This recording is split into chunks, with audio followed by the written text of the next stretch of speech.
बिस्मिल्लाहिर्रहमानिर्रहीम। अस्सलामु अलैकुम। सिरात मुस्तकीम न्यूज़ चैनल में आप सबको खुश आमदीद कहा जाता है। आज 15 सितंबर 2020 है। आज की अहम तरीन ख़बरों का आगाज़ इस कुरानी आयत के तर्जुमे से किया जाता है। अल्लाह ताला सूरह इनाम की आयत 17 में इरशाद फरमाते हैं, अगर अल्लाह तुम्हें किसी तकलीफ़ में मुब्तला करना चाहे तो कोई उसे दूर नहीं कर सकता, और अगर अल्लाह तुम्हें कोई खैर पहुंचाना चाहे तो कोई उसे रोक नहीं सकता, और वो हर चीज़ पर कादिर है।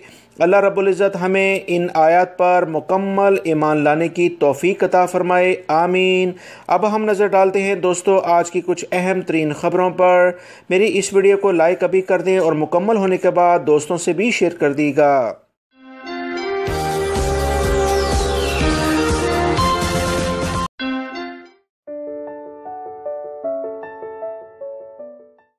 सऊदी अरब और सऊदी अरब से बाहर तमाम अफराद को मुतला किया जाता है। ख़बर दी जाती है कि आज 15 सितंबर से सऊदीया में इंटरनेशनल फ़्लाइट्स जुज़वी तौर पर सुबह 6 बजे से बहाल की जा रही हैं। इस बहाली के बाद गल्फ़ कंट्री यानी GCC ममालिक, जिसे खलीजी ममालिक आप कहते हैं, ममलिकत के शहरियों के साथ साथ दीगर दूसरे ममालिक के गैर मुल्कियों को भी सऊदीया में आने और जाने की इजाज़त होगी। फ़ज़ाई रस्ते, बहरी रस्ते और ज़मीनी रस्ते खोल दिए जाएंगे। लोगों ने बार बार जवाज़ात और सऊदी एयरलाइन से एक ही सवाल किया है कि क्या इंडिया और पाकिस्तानी शहरियों को भी 15 सितंबर से सऊदीया में आने की इजाज़त होगी। इस सवाल के जवाब में दोनों इदारों ने एक ही जवाब दिया है। इंडियन पाकिस्तानी शहरी इस सूरत में आ सकते हैं अगर इनके अकामे और री एंट्री वीज़े तजदीद होंगे। तजदीद अकामे और एग्ज़िट री एंट्री वीज़े के अलावा सफ़र से 2 दिन पहले कराया गया PCR टेस्ट यानी वबाई मर्ज़ का जो टेस्ट होता है, इन मराहिल के अलावा दोनों ममालिक से सफ़र का इजाज़तनामा लेना भी इंतहाई ज़रूरी होगा। इस इजाज़तनामे के बाद अगर फ़्लाइट्स मौजूद है तो गैर मुल्की फ़र्द सऊदीया आ सकता है। इंटरनेशनल फ़्लाइट्स की मौजूदगी की वजाहत भी अभी आना बाकी है। इसकी तफसील दोस्तों जैसी आएगी वो आप तमाम लोगों से शेयर कर दी जाएगी। जुज़वी फ़्लाइट ऑपरेशन में एक दिन में कितनी फ़्लाइट्स ऑपरेशनल की जाएंगी, इब्तदाई दिनों के लिए किन ममालिक के लिए फ़्लाइट्स ऑपरेशन शुरू किया जाएगा, इसके लिए ख़ुसूसन इंडियन, पाकिस्तानी, बांग्लादेशी, नेपाली और श्रीलंकन भाई अपने शहरों में जो भी ट्रैवल एजेंट्स हैं या एयरपोर्ट से मुतल्लिका जो इदारे हैं उनसे लाजमन राब्ते में रहें। वहाँ से भी इन्हें अहम मालूमात मिल सकती हैं। मैं अपने इस चैनल के ज़रिए भी आप तमाम भाइयों को अहम तरीन ख़बरें बर वक्त कंटिन्यूसली देता रहूँगा। सऊदी वज़ारत मेहनत ने वबाई मर्ज़ कोरोना की वजह से मुलाज़मीन की तनख्वाहों में कमी के हवाले से एक अहम वज़ाहती बयान जारी कर दिया है। वज़ाहत के मुताबिक वज़ारत मेहनत की दफ़ा 41 के तहत वबाई मर्ज़ कोरोना बहरान से मुतासरा वो इदारे जो मुस्तकिल बंद हो गए हैं और वो इदारे जो अपने कारकुनान, अपने अमले की तनख्वाहें कम करते हैं, लेकिन वो इदारे जो जुज़वी तौर पर मुतासर हुए हैं, इन पर लाजिम है कि काम के औकात में कमी करके तनख्वाह में 20 से 40% कमी कर सकते हैं। इन तमाम कार्रवाई के लिए कंपनी और कारकुन का मुत्तफ़िक होना ज़रूरी है। कानून मेहनत के आर्टिकल 41 गैर मुल्कियों और सऊदी शहरियों के लिए यकसा हैं। पिछले दिनों वबाई मर्ज़ कोरोना की बिना पर जो इदारे बंद हुए थे, सऊदी हुकूमत ने इनके लिए काफ़ी सहूलियात फ़राहम की। इन पर जो भी सऊदी हुकूमत की जानिब से टैक्सेस हैं वो माफ़ किए गए और इस सिलसिले में उन्हें ये राय दी गई कि वो अपने कारकुनान के जो अकामा टैक्स है उससे भी उन्हें इस्तिस्ना यानी छूट दे दी गई। इसके बावजूद अगर ये इदारे अभी भी गैर मुल्की हों या सऊदी शहरी उनकी तनख्वाहों में कमी करते हैं तो ये सरासर वज़ारत मेहनत के कवानीन की खुली खिलाफ वर्जी होगी। इनके खिलाफ कवानीन के मुताबिक कार्रवाई होगी। सऊदी वज़ारत अमल ने तमाम प्राइवेट इदारों को सख्ती से तंबीह कर दी है कि प्राइवेट इदारों में काम करने वाली ख़वातीन को लाजमन मर्दों के बराबर सैलरीज दी जाए। ایک ہی کام کرنے میں والے ماحول میں یعنی پروفیشن میں کام کرنے والے مرد اور خواتین کی تنخواہیں اور دیگر مراعات بھی ایک جیسی ہونی چاہیے۔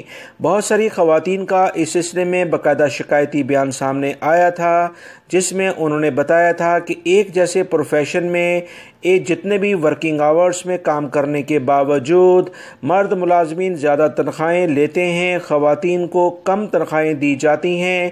کچھ ایسی صورتحال پرائیویٹ اسکولز میں خواتین ٹیچر کی جانب سے شکایت آئی تھی کہ مرد ٹیچروں کے مقابلے میں ان کی خاصی سیلری کم ہوتی ہے۔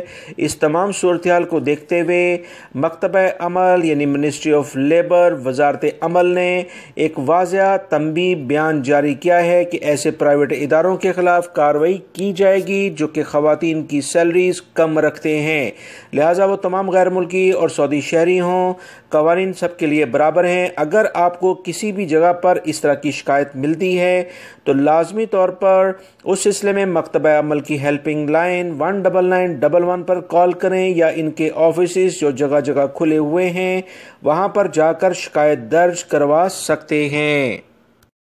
سعودی عرب میں ہنڈی کے کاروبار میں غیر قانونی طور پر ملوث 12 غیر ملکی افراد کو گرفتار کر کے پبلک پروسیکیوشن کے حوالے کر دیا گیا ہے۔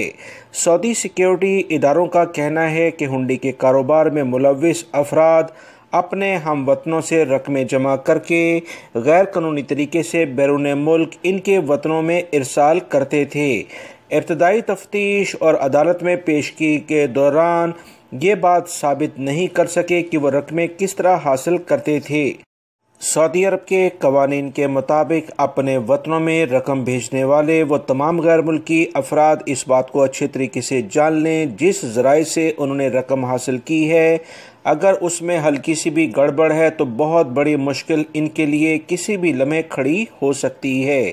سعودی قوانین کے مطابق اپنے وطنوں میں پیسے بھجوانے کے قانونی طریقے موجود ہیں۔ غیر ملکی کرنسی نوٹ خریدنے اور بیچنے کے لیے مملکت بھر میں 74 کمپنیاں قائم کرتی ہیں۔ یہ تمام کی تمام لائسنس ہولڈر ہیں۔ ان میں سے 2 کمپنیوں کو اندرون اور بیرون ملک ترسیل زر یعنی رقم کی منتقلی کی بھی اجازت ہے۔ سیکیورٹی اداروں کا اس سلسلے میں مزید کہنا ہے کہ مملکت میں ہنڈی کا غیر قانونی دھندا کرنے والے افراد کو سعودی شہریوں کی اگر پشت پناہی ہوگی تو ان تمام افراد کے خلاف بھرپور کارروائی کی جائے گی۔ وہ تمام سعودی شہری جو کہ غیر ملکی افراد کو مدد کرتے ہیں مختلف بینکوں میں اکاؤنٹ کھول کر پھر اس میں جو بھی رقم ان کی ہوتی ہے اسے دوسرے ممالک میں ٹرانسفر کرنے میں مدد کریں گے۔ ان تمام کام کے بدلے شہریوں کو کمیشن کے طور پر بھاری رقمیں ادا کی جاتی ہیں۔ ایسے تمام غیر ملکی ہوں سعودی شہری قوانین کا انہیں سختی سے سامنا کرنا پڑے گا۔ سعودی محکمہ موسمیات نے کہا ہے کہ آج منگل کے روز سعودی عرب کے کچھ علاقوں میں گرج چمک کے ساتھ بارش متوقع ہے اور کچھ علاقوں میں جزوی طور پر بادل چھائے رہیں گے۔ ان علاقوں میں جو نام آئے ہیں وہ جازان، عسیر کے علاقے، البہا اور مکہ المکرمہ کی اہم علاقے شامل ہیں۔ یہاں پر گرج چمک کے ساتھ تیز بارش کا امکان ہے۔ تمام افراد احتیاطی تدابیر اختیار کریں۔ اس کے علاوہ انہوں نے بتایا کہ حفر الباطن، مکہ اور رفح کے علاقوں میں کافی زیادہ گرمی رہے گی اور اس کے بعد بارشوں کا امکان ہے۔ سب سے زیادہ کم ٹیمپریچر سعودی عرب کے علاقوں میں ابہا کا ریکارڈ کیا گیا ہے جو کہ 17 ڈگری ٹیمپریچر ہے۔ متحدہ عرب امارات یعنی یو اے ای میں وبائی مرض کرونا کی دوسری لہر آنے کے بعد یو اے ای نے ہیلتھ ورکرز کے لیے کرونا ویکسین کی ہنگامی استعمال کی اجازت دے دی ہے۔ ویکسین کی ہنگامی استعمال کی اجازت اماراتی قوانین کے مطابق دی گئی ہے۔ یو اے ای انتظامیہ کا کہنا ہے کہ وبائی مرض کرونا بحران سے نمٹنے کے لیے بہت سے اہم فیصلے کیے گئے ہیں۔ دوستو، مسلسل بتاتا آ رہا ہوں پچھلی اپنی نیوز میں کہ دنیا کے بہت سارے ممالک وبائی مرض کرونا کی دوسری لہر کا شکار ہو رہے ہیں، جس میں سعودی عرب کے قریبی ممالک، متحدہ عرب امارات اور اس سے متعلقہ عراق میں بھی کچھ ایسی صورتحال دیکھی جا رہی ہے۔ वबाई मर्ज कोरोना की जो दवा है, वैक्सीन है, सबसे पहले यूएई के हॉस्पिटल में कोरोना मरीजों का इलाज करने वाले फ्रंट लाइन अमले को मुहैया की जाएगी। याद रहे, यूएई में वबाई मर्ज कोरोना की तजर्बात वैक्सीनेशन के काफ़ी हद तक कामयाबी से जारी हैं और पहला मरहले में काफ़ी अहम कामयाबी हुई है। तीसरे मरहले के मुताबिक और तहकीक से ये बात सामने आई है कि यूएई में तैयार की जाने वाली वैक्सीन बेहतरीन और महफूज है, जिसके बेहतरीन नताइज सामने आए हैं। इसी बुनियाद पर हुकूमत ने फैसला किया है कि फ्रंट लाइन में काम करने वाले तमाम अफराद को ये वैक्सीन लगाई जाएगी ताकि ये इस वबाई मर्ज से काफ़ी हद तक महफूज रहें।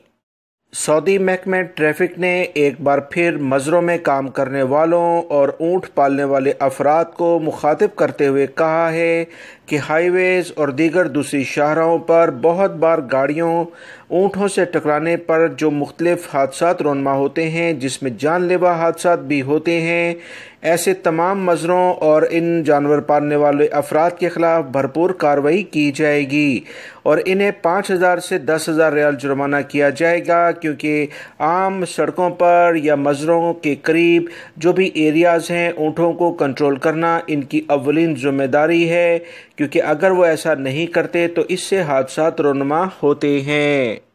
सऊदी वज़ारत दाखिला की तरफ से इतलात सामने आई हैं कि कल से बहरीन जाने के लिए किंग फहद ब्रिज यानी पुल को इस्तेमाल किया जाएगा और इलेक्ट्रॉनिक पेमेंट सिस्टम का आगाज़ कर दिया जाएगा। इस पुल के रास्ते सफ़र करने वाले कैश के ज़रिए पेमेंट ना करें, ना ही वहाँ मौजूद स्टाफ से बहस मुबाहिसा करें, बल्कि वहाँ लगाई गई इलेक्ट्रॉनिक डिवाइस के ज़रिए रकम अदा की जाएगी। सफ़र की इजाज़त हासिल करने के लिए ये रकम लाजमी अदा करना होती है। सऊदी वज़ारत दाखिला के एलामी के मुताबिक सुबह 6 बजे 15 सितंबर से जो ज़मीनी रस्ते बहाल होने जा रहे हैं, ख़ास तौर पर बहरीन के साथ ज़मीनी रास्ता, यूएई के साथ और दीगर ममालिक के साथ, वो तमाम रस्तों के ज़रिए सऊदी शहरी, उनकी फैमिलीज़ या दीगर गल्फ़ कंट्री से मुतल्लिका जो भी लोग हैं, गैर मुल्की अफराद, वो सऊदी अरब में दाखिल हो सकते हैं। ज़मीनी रस्ते भी खुलने जा रहे हैं और इंटरनेशनल फ़्लाइट्स के बारे में तो पहले ही खबर आ चुकी है। सऊदी वज़ारत सेहत ने ममलिकत में मौजूद तमाम इदारों, गैर मुल्की अफराद और दीगर सऊदी शहरियों को ये कहा है कि इनके घर हों या इनकी गाड़ी हों, ऑफिस हों, दुकानें, कारोबार या कोई भी जगह हो, फ़र्स्ट एड बॉक्स हर जगह पर मौजूद होना चाहिए। इस सिलसिले में उन्होंने बताया कि 15 किस्म की मुख्तलिफ अशिया इस फ़र्स्ट एड बॉक्स में लाजमन होनी चाहिए, ताकि किसी भी मौजूदा जो भी सूरत हाल चल रही है या किसी भी इमरजेंसी की सूरत में अगर किसी को भी फ़र्स्ट एड बॉक्स, इब्तदाई तिब्बी इमदाद चाहिए तो फ़ौरन फ़राहम की जा सके। एम्बुलेंस या दीगर मेडिकल अमले के आने में ताख़ीर अगर खुदा न खास्ता हो भी जाए तो उस सिलसिले में फ़र्स्ट एड बॉक्स में वो तमाम चीज़ें मौजूद होनी चाहिए जिससे किसी भी शख्स के ज़ख्मी होने या उसके किसी भी किस्म के हादसे में रोनमा होने के बाद जो उसी इमदाद दी जाए वो फ़ौरन फ़राहम की जा सके।